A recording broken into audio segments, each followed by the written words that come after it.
hanya Kau Yesus yang layak ditinggikan. Inilah mazmur bagi Tuhan Yesus. Ketika Kau berkata dari dalam hati yang Kau suarakan dengan mulutmu meninggikan nama Yesus. Inilah bermazmur seperti Daud, dia bermazmur bagi Bapa di surga. Dia melarikan ketika di surga. Saat ini persembahkan mazmurku kepada Dia.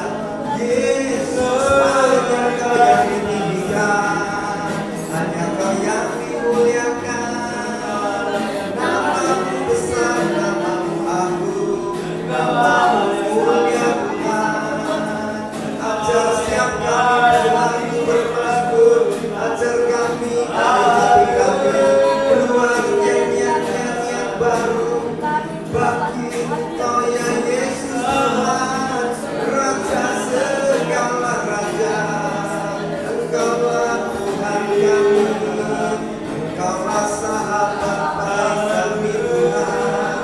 Tak pernah aku ditinggalkan sendirian, sebab Engkau bersama Tuhan. Hatiku mengucap syukur, inilah kerinduanku Tuhan, tinggal dalam hadirat-Mu. Kau ada di sini Tuhan, sebab firman-Mu benar. 2-3 orang berkumpul dalam nama-Mu, dalam nama Yesus Engkau ada di sini. Kami menantikan hadirat-Mu, buat kami berjumpa dengan Engkau, pribadi yang agung Tuhan. Kami nantikan Allah Roh Kudus datang menjamah setiap pribadi kami, datang menjamah setiap hati yang rindu.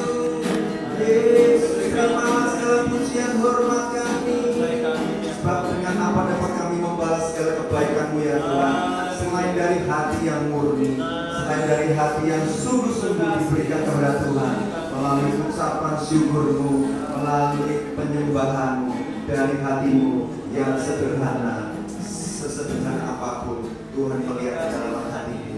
Dia tidak memandang rupa, Dia tidak pernah mengingat akan masa lalu, akan setiap pelanggaran-Mu, akan setiap dosa dan setiap kesalahan-Mu di masa lampau. Dia sudah menghapusnya. Ketika engkau percaya, kau diberikan hati yang baru, bahkan kau diberikan roh yang baru, akan diberikan dalam setiap hatimu. Asal kau mau, asal kau haus, maka Roh Kudus akan tinggal dalam hatimu.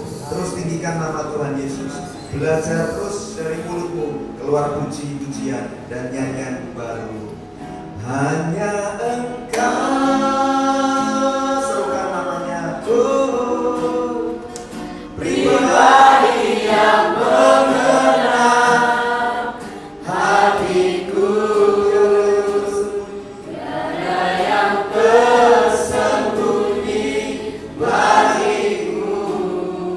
Seluruh isi hatiku Kau tahu, selidiki hatiku Tuhan, dan bawaku, sucikan dan murnikan hatiku, pikiranku di hadapan-Mu, untuk lebih dekat lagi padamu.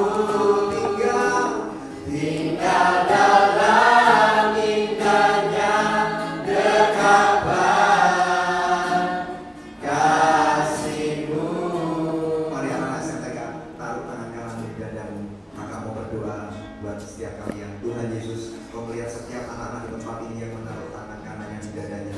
Tuhan, Kau jamah mereka satu persatu nanti Tuhan. Tuhan, ketika firman disampaikan, hamba minta Roh Kudus Kau urapi firman yang disampaikan, sehingga tidak hanya menjadi sebuah logos, hanya menjadi sebuah yang memuaskan telinga mereka, tapi hamba rindu, hamba minta di dalam nama Tuhan Yesus, bila firman yang disampaikan Kau urapi Tuhan, menembus sampai setiap hati anak-anak SMK di tempat ini. Biar menjadi rema yang kuat, tertanam dan tertancap dalam setiap hati anak-anak di tempat ini. Bangkitkan tulang-tulang yang kering ya Allah Roh Kudus. Bangkitkan setiap semangat yang kering Kau kobarkan dengan api Roh Kudus-Mu. Hamba rindu Tuhan, setiap roh di tempat ini, anak-anak SMK sini memiliki roh yang menyala-nyala dalam melayani Tuhan, dan itu Tuhan seumur hidup mereka punya kedisiplinan rohani yang kuat Tuhan. Pakai hidup mereka Tuhan. Tuhan berkati anak-anak SMTK di tempat Tuhan. Kami percaya pertemuan ini bukan pertemuan biasa, Hamba nggak mau Tuhan hanya menyampaikan firman yang menyenangkan telinga, tapi hamba minta demonstrasi kuasa kasih-Mu, kuasa Roh Kudus-Mu bekerja menjamah setiap anak-anak SMTK. Berikan hati yang haus, berikan hati yang rindu untuk mengalami perjumpaan pribadi dengan pribadi yang aku, Tuhan Yesus Kristus. Beri kuasa itu ya Allah, terus makin kuat di dalam setiap kehidupan anak SMTK. Dan hamba berdoa untuk setiap roh-roh yang bukan daripada roh Tuhan Yesus Kristus, roh yang tersembunyi itu, roh-roh yang membelenggu dari setiap kami di tempat ini. Hamba mau ikat dan hamba patahkan di dalam nama Yesus. Keluar dan jangan pernah kembali untuk membelenggu setiap anak Tuhan di tempat ini. Mari setiap umat Tuhan yang percaya katakan amin. Puji Tuhan. Mari kita duduk.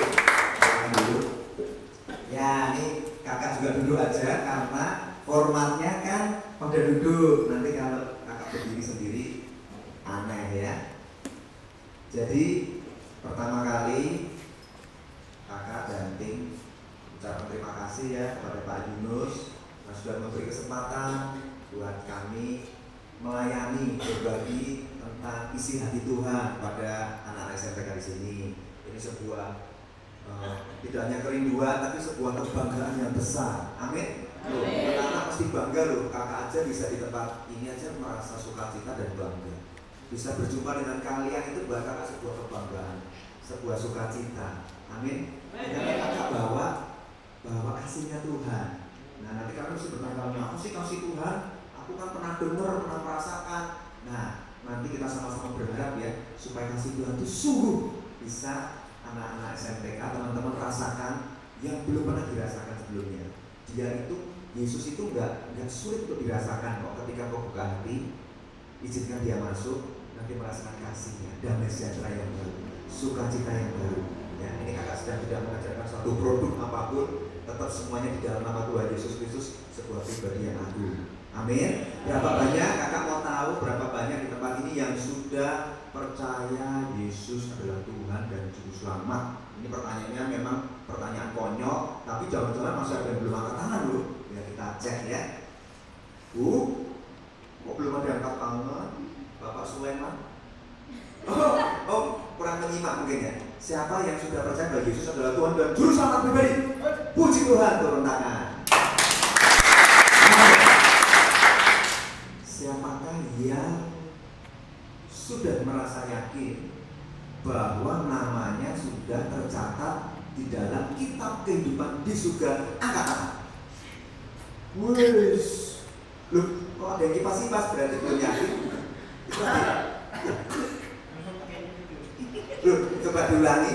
Yang sudah merasa yakin bahwa namanya tercatat dalam kitab kehidupan di surga, angkat tangan. Wes, puji Tuhan. Luar biasa. Berarti kalian sudah mengetahui apa itu kitab kehidupan surga. Oke, ini pertanyaan ketiga nih, pertanyaan yang rada-rada sedikit menjebak ya, tapi ini penting ditanyakan. Siapa yang kita nggak pernah tahu ya kapan Tuhan panggil kita pulang, betul? Yang namanya manusia nggak selalu jaminan yang lebih tua, mana lebih meninggal dulu, lebih dipanggil pulang dulu, belum tentu kan? Ada yang bayi baru lahir juga sama Tuhan baru panggil pulang. Siapa yang ketika nanti Tuhan panggil pulang, kalian sangat yakin 100% berjumpa dengan Tuhan di surga? Angkat tanganmu. Wow, loh kok setengah tiang begini? Puji Tuhan, turunkan tangan. Wah, luar biasa. Malah ada yang diangkat terus. Luar biasa.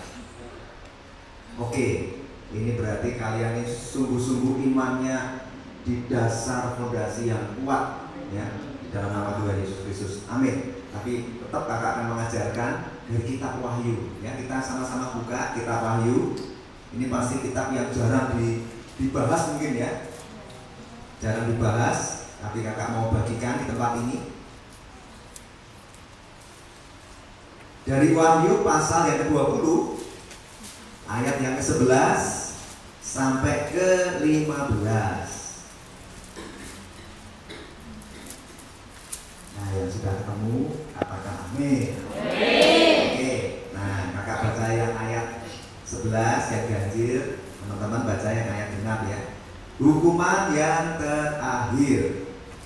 Lalu aku melihat suatu tahta putih yang besar, dan dia, maksudnya dia itu Yesus Kristus, yang duduk di atasnya. Dari hadapannya lenyaplah bumi dan langit, dan tidak ditemukan lagi tempatnya.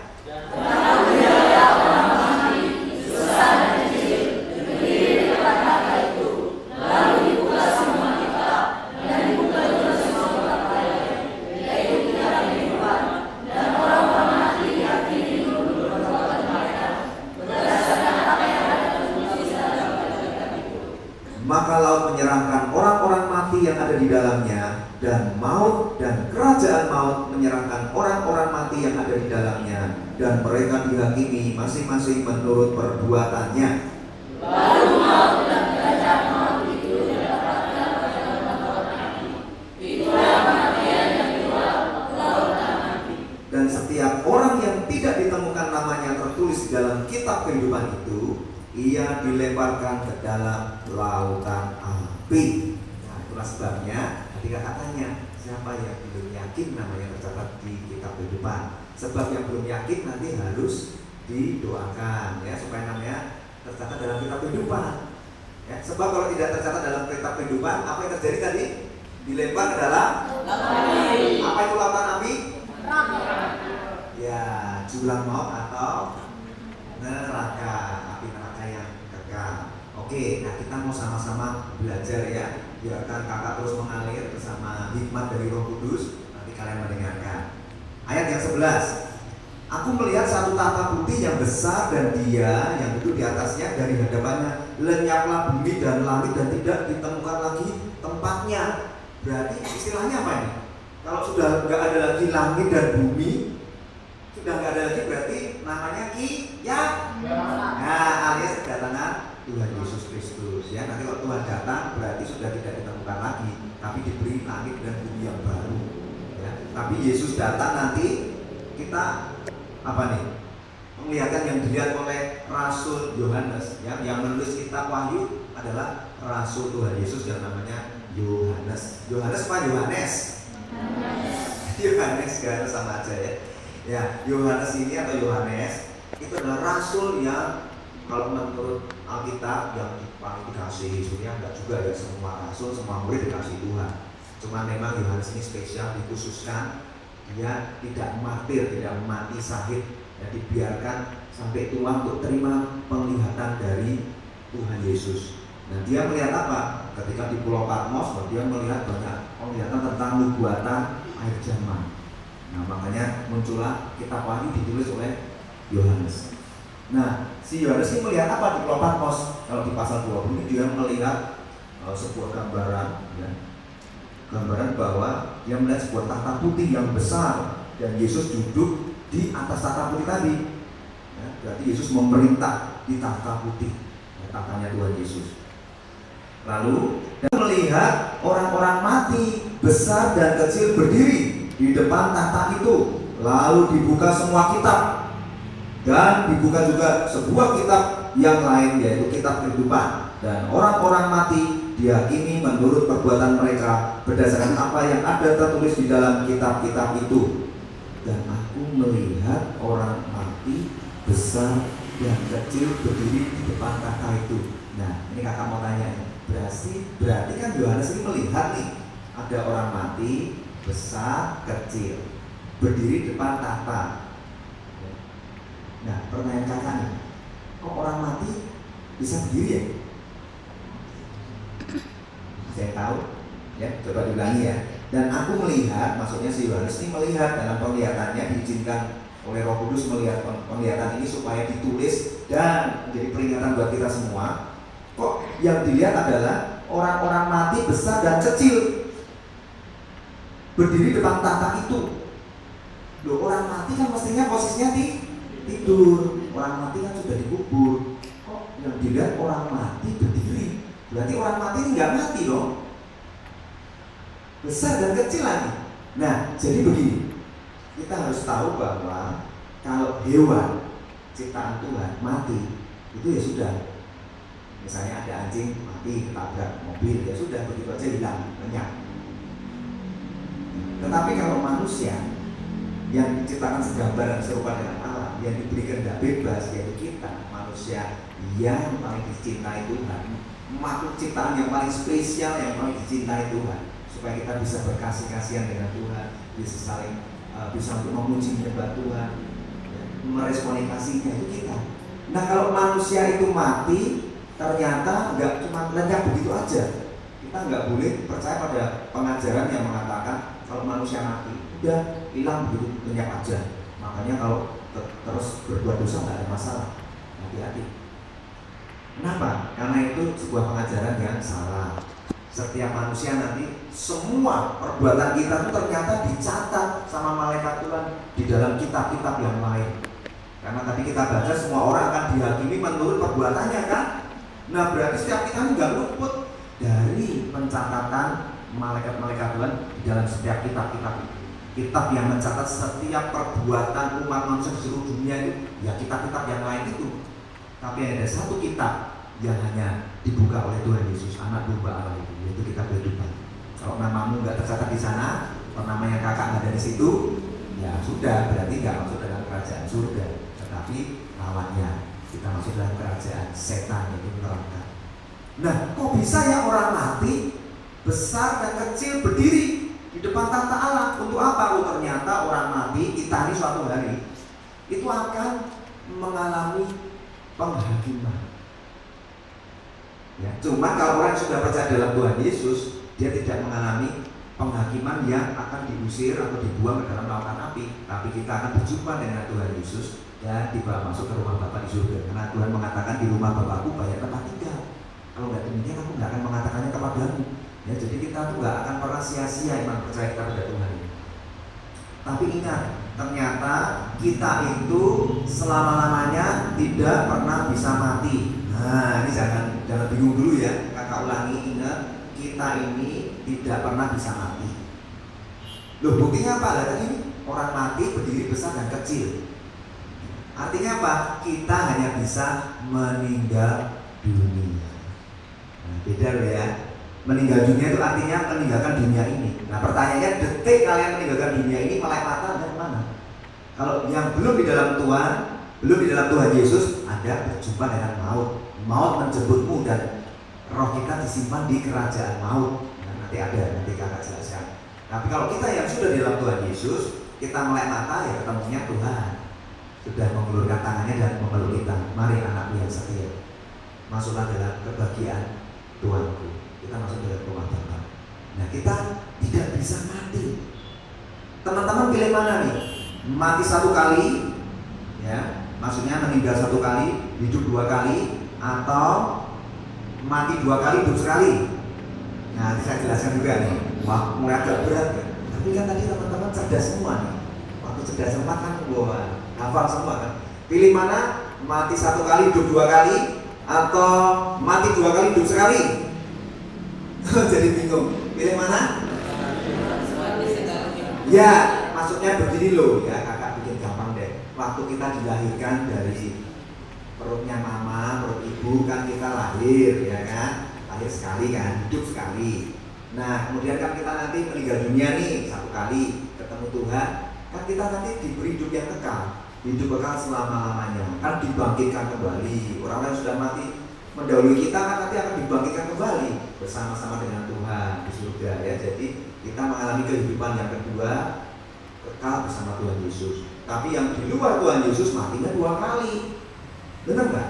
Lahir, terus dipanggil pulang sama Tuhan, terus dilempar ke lautan api. Mati kekal selama-lamanya. Pilih hidup kekal selama-lamanya atau mati kekal selama-lamanya?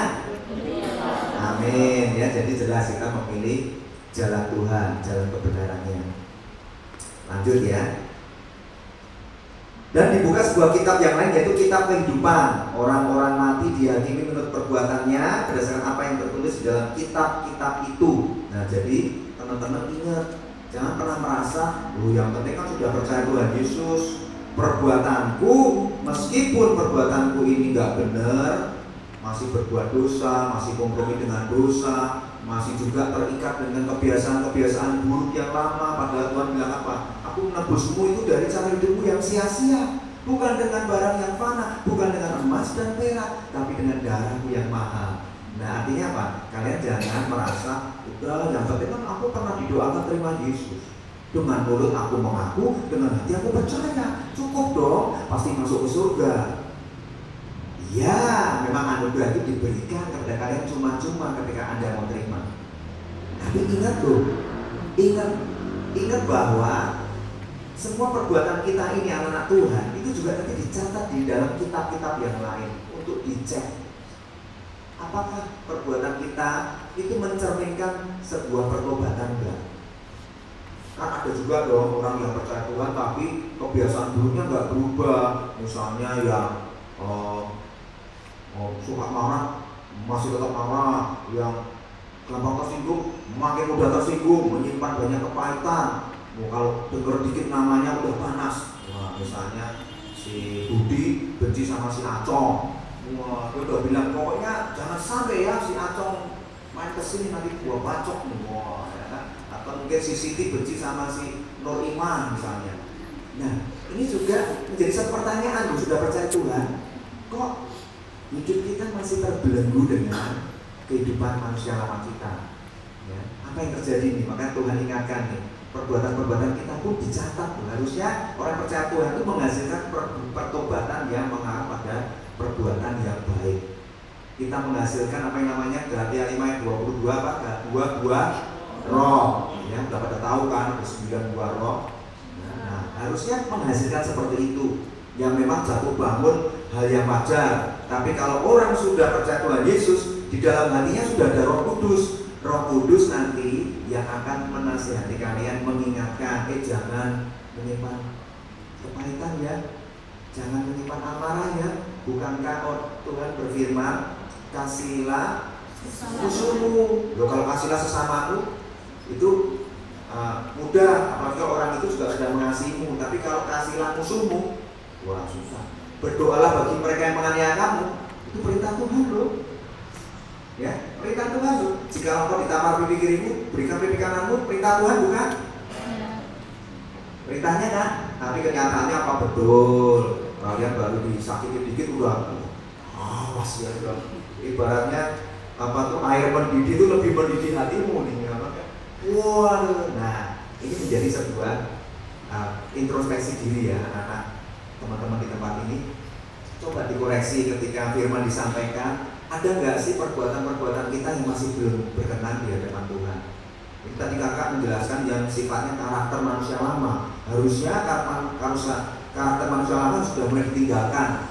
Karena siapa yang ada di dalam Kristus, dia sudah menjadi ciptaan yang baru, yang lama sudah berlalu. Sesungguhnya yang baru telah datang.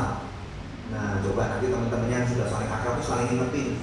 Kalau aku lihat, kamu kayaknya manusia yang baru, agak datang nih. Yang datang manusia lama terus. Oh, jangan gitu dong, bener. Lu masih gampang marah, tersinggungan, senggol dikit emosi. Waduh, kamu ini kan benci sampai sekarang belum bisa lepasin kan? Ada juga loh yang kebenciannya nggak sama teman, bencinya sama kakak pembina rohaninya, benci sama orang tuanya. Nah, Tuhan mengingatkan, bersihkan hatimu di hadapannya. Kenapa? Karena tubuh kita ini apa? Baik suci Roh Kudus. Roh Kudus tinggalnya di mana? Di hati kita. Betul nggak? Kita undang Yesus masuk di hatimu. Nah, itu yang masuk rohnya Tuhan Yesus alias Roh Kudus. Ya, jadi teman-teman nggak usah bingung ya. Kakak nggak mau ngajarin doktrin yang terlalu sulit. Ya, pokoknya kita percaya Allah Tritunggal. Itu final. Allah Bapa, Allah Anak, Allah Roh Kudus. Tapi Allah Roh Kudus itu maksudnya apa? Ya, Tuhan Yesus Kristus itu loh. Ketika dia mati, ya di kayu salib, pada hari ketika yang bangkit, pergi ke surga, dan dia bilang apa? Nantikan janji Bapa, aku akan datang kembali dan memberikan rohku kepadamu. Dialah yang akan menolong kamu, yang akan menasihati kamu, yaitu Roh Kudus. Ya, jadi sederhananya Roh Kudus itu ya rohnya Tuhan Yesus sendiri yang mau tinggal bersamamu. Ya, jadi nggak usah bingung. Kalau Yesus dulu nggak mau naik kayu salib, nggak mau mati buat kita, ya berarti iman percaya kita sia-sia. Tuhan Yesus hanya dipakai untuk di bangsa Yahudi, hanya untuk orang-orang Israel. Tapi karena Yesus mau mati, dia sekarang maha hadir, omnipresence, ya, dia maha hadir. Kita kumpul di sini, Yesus ada di sini sesuai firman Tuhan. 2-3 orang berkumpul, aku ada. Pasti ada Yesus. Siapa yang percaya Yesus ada di sini? Amin ya. Tapi di Afrika, di NTT, di Kupang, di Papua, mereka yang sedang bersekutu seperti kita, Yesus juga hadir di sana. Luar biasa ya. Jadi Yesus tuh hadir di mana-mana. Kok bisa? Ya itulah tadi, Roh Kudus yang hadir. Karena Yesus sudah menjadi Roh yang kudus, yang maha hadir, dia ada di mana-mana dan dia menyelidiki setiap hati kita. Ada nggak yang hatinya masih belum sepertinya seperti hatinya Yesus, yaitu penuh belas kasihan, ya, penuh dengan kasih, penuh dengan kesabaran, penuh dengan pengendalian diri. Adakah hati itu di dalam hati teman-teman semua? Nah, berbicara juga perbuatan yang akan dicatat dalam kitab-kitab lain, ini berbicara adalah kebiasaan buruk yang diikat oleh dosa. Dosa yang disebabkan oleh karena kalian atau mungkin ada di tempat ini yang masih terbelenggu, yang belum dibebaskan. Ini juga harus dibebaskan. Ya, kalau enggak selamanya kita percaya Tuhan Yesus, tapi kaki kita ini masih tertawan, masih menjadi tawanan, ya, masih menjadi tawanan, jadi kuasa kegelapan. Kita nggak bisa melihatnya. Mana Pak, teman-teman nggak ada yang kesurupan loh. Hati-hati loh. Orang yang tidak kesurupan bukan berarti dia nggak punya belenggu, bukan berarti dia juga nggak sedang tidak tertawan oleh roh-roh tersebut. Nah, untuk itu kakak mau minta Michael ini kesaksian. Ya, dia akan ceritakan masa lalunya, terus ceritakan sekarang. Dulu yang begitu kelam dia akan ceritakan, kemudian pertobatannya, tapi pertobatannya juga belum menghasilkan karakter baru, manusia baru seperti Kristus, jatuh bangun lagi dalam dosa, sampai akhirnya bertobat sungguh-sungguh. Ternyata juga masih ada roh-roh yang membelenggu dia, yang dia sendiri nggak sadar. Tapi ketika diusir roh-roh itu, dia nggak sadar dan nggak pernah tahu. Nah, sekarang dia merasakan kelegaan yang luar biasa. Jadi tidak jaminan orang yang bilang aku sudah dalam Tuhan, aku percaya Tuhan Yesus, ya, tapi coba dicek, sudahkah hidupmu menghasilkan buah bagi kerajaannya? Kalau belum, ya berarti ada ikatan belenggu yang memang harus nanti kita doakan, minta Tuhan melepaskan semua ikatan tadi. Amin. Supaya roh-roh yang membelenggu tadi diusir keluar dan biarkan Roh Kudus bekerja dengan maksimal. Biar kalian tinggal dalam kasih Tuhan yang semakin hari semakin besar. Tidak ada lagi dakwaan, ya, tidak ada lagi penghakiman di hati. Berapa banyak di tempat ini kalau yang jujur ya, yang sulit berdoa, angkat tangan. Luar biasa. Yang sulit baca firman. Oh ya, terima kasih. Jujur, siapa yang setiap hari baca firman, angkat tangan. Rajin semuanya. Oke, kakak hargai yang jujur. Oke, nah coba renungkan kata-kata kakak ini. Ketika ada sesuatu yang membelenggu hidupmu, baik dosa masa lalu, ya, ataupun roh-roh jahat di udara yang membisikkan dusta, yang mengatakan ngapain sih kamu doa dan baca firman, besok kamu juga ada berbuat dosa lagi, membuat kita merasa nggak layak masuk dalam hadirat Tuhan. Betul ya? Nah, maka itu harus dibebaskan. Nah, kalian dengerin baik-baik supaya kisah hidupnya Michael ini bisa menjadi inspirasi bagi hidup kalian. Dan ingat, ada pertolongan Tuhan kok yang sanggup menolongmu juga. Silakan Michael.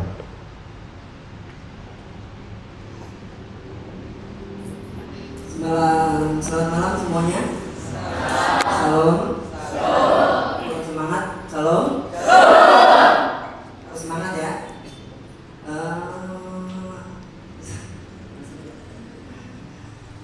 Dulu saya tuh benar-benar parah ya.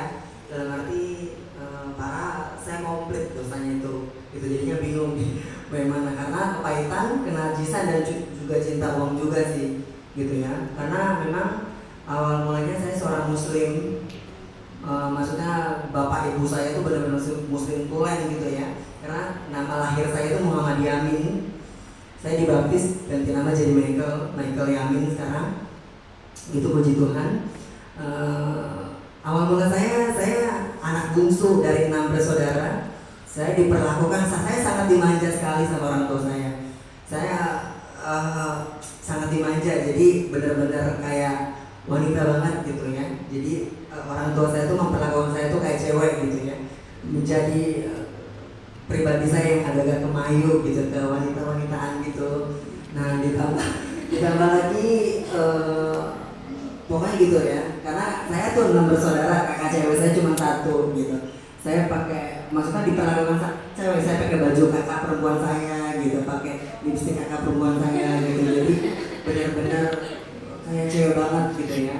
Terus singkat cerita ditambah saya kelas 6 SD pernah dirusak gambar diri saya sama guru SD saya, namanya Pak Yusuf. Mungkin kalau dia masih ada juga dia tahu ya, maksudnya Pak Yusuf Darjo gitu. Saya pernah disodomi sama beliau gitu. Itu membuat citra diri saya itu rusak, gambar diri saya itu rusak gitu ya.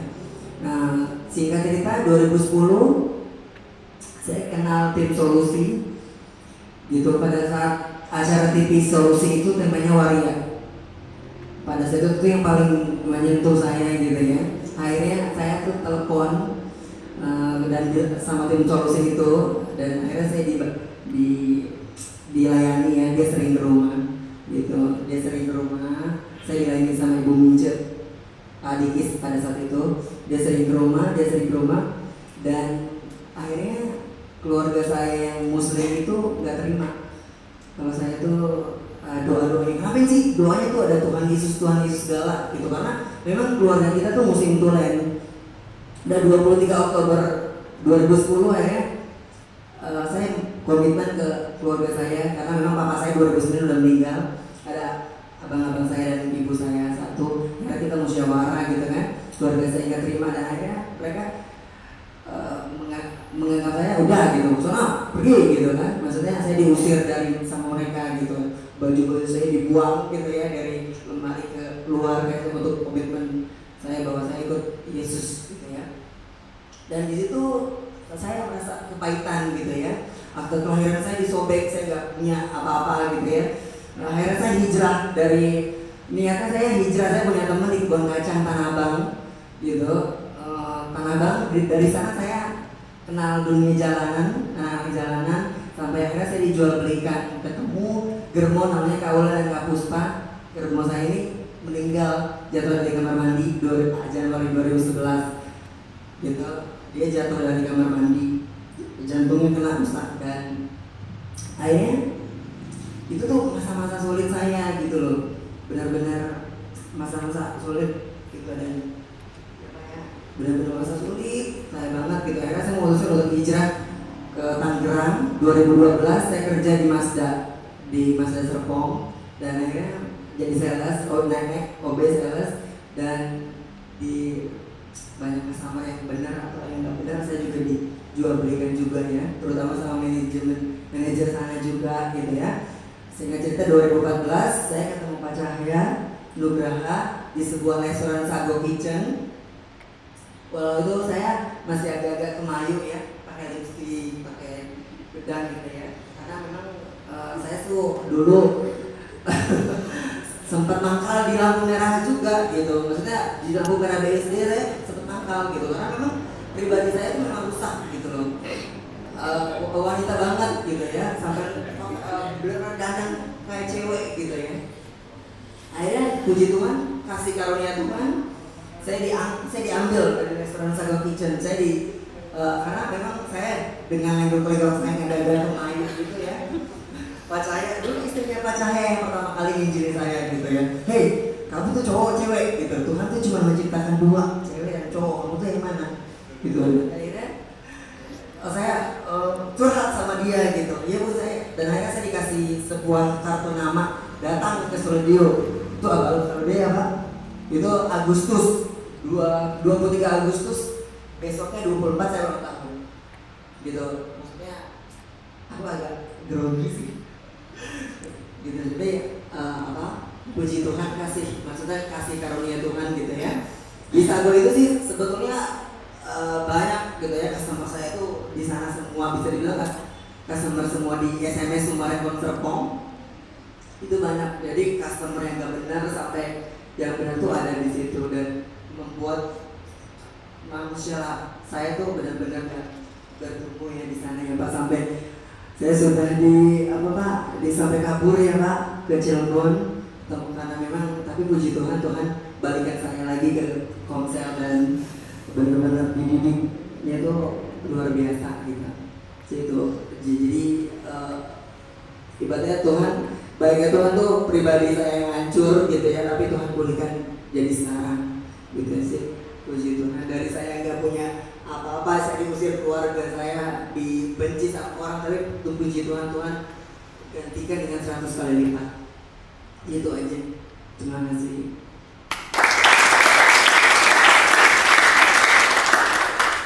Ya, terima kasih Michael buat kesaksiannya. Kakak mau tanya, ada nggak yang masalahnya lebih kelam dari Michael? Angkat tangan. Nggak ada kan? Berarti kalau Tuhan aja bisa pulihkan Michael, berarti Tuhan juga bisa pulihkan hidup. Yang penting apa? Jangan malu dan jangan ditutupi, karena Tuhan itu memiliki hatimu. Ketika firman disampaikan, Tuhan sudah mulai mengetuk pintu hatimu. Responnya aja, katakan, Tuhan, aku juga manusia berdosa kok. Ya, karena di mata Tuhan itu ternyata apa kabar baiknya? Nggak ada dosa besar, dosa kecil. Di mata Tuhan semua dosa sama. Tinggal mau diberesin nggak? Ya, coba dibuka Roma 3 ayat 23 yang sudah ketemu langsung dibacakan. Nah, berarti buka Alkitabnya cepat. Roma 3 ayat 23 yang sudah ketemu langsung dibacakan, silahkan. Ya. Roma 3 Ya. Karena semua orang Ya, karena semua orang telah berbuat dosa dan telah kehilangan kemuliaan Allah. Nah, sekarang kamu mau tanya, siapa di tempat ini yang merasa tidak ada dosa? Angkat tangan.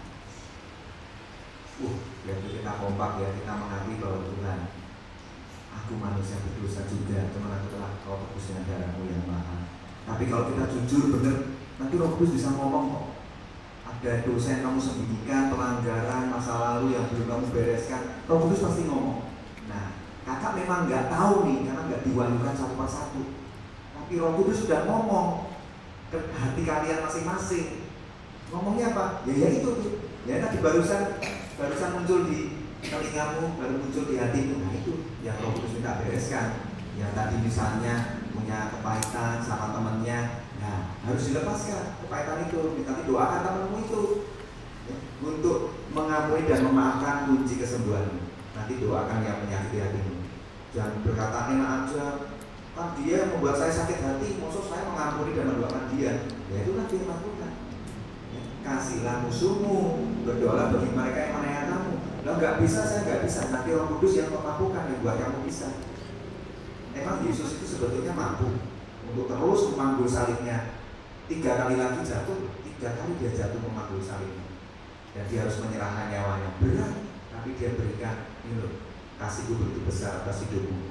Ya, 2000 tahun yang lalu semua dosa seluruh umat dunia ini sudah ditebus. Tinggal kalian mau terima nggak karya penebusannya. Ya, jadi jangan pernah bilang, ya Tuhan Yesus sudah mengampuni dosaku. Loh, tapi sungguh-sungguh menerima nggak karya penebusannya? Kalau iya, ya harusnya tidak sulit buat kita mengampuni orang lain yang menyakiti hati kita. Ya, ini bicara dosa kepahitan, ada kepahitan ya, terhadap siapapun, terhadap orang tua, terhadap guru, kakak pembina, teman, bereskan semua ya. Supaya apa? Roh Kudus bertahan tinggal di hatimu dan Anda semakin mudah untuk berdoa dan membaca firman. Tuhan itu paling senang dekat sama orang yang hatinya itu gampang hancur, seperti Daud dulu. Daud itu jangan dilihat suksesnya ya. Daud itu diproses Tuhan juga nggak enak loh.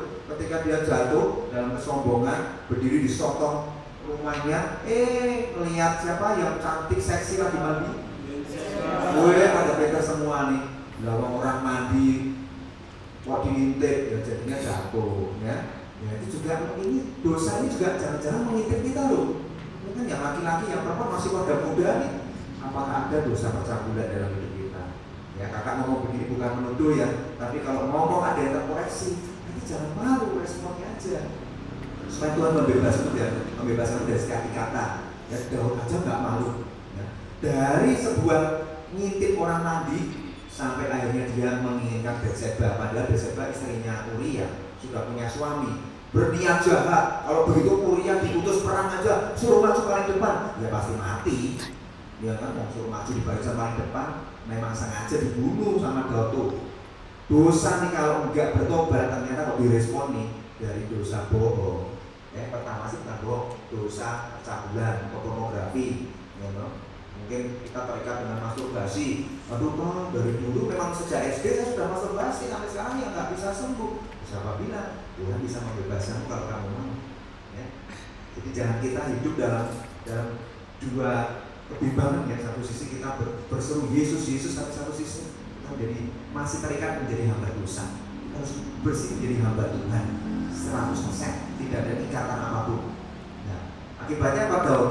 Dari dosa perzinahan, mengintip, percabulan, melakukan perzinahan sama Batseba, melakukan pembunuhan. Dan akhirnya Daud ditegur oleh Tuhan melalui Nabi Nathan.